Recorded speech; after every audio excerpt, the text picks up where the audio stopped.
Hello guys, magandang araw. Yan. Bakanting oras, wala kaming pasok. Ngayon naman ang ginagawa namin ay dito kami naman nagpipiking ng mga boysenberry, raspberry at blackberry.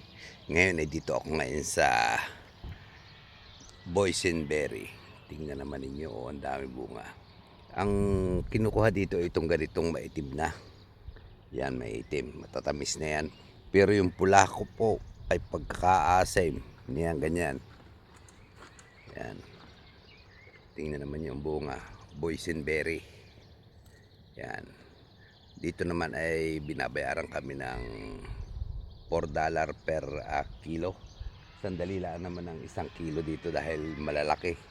Pero dun sa raspberry ay $6 ang per kg. Ang dami na yung bunga.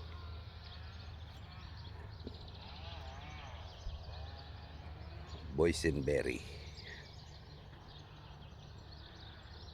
Sarap niyan. Yan o.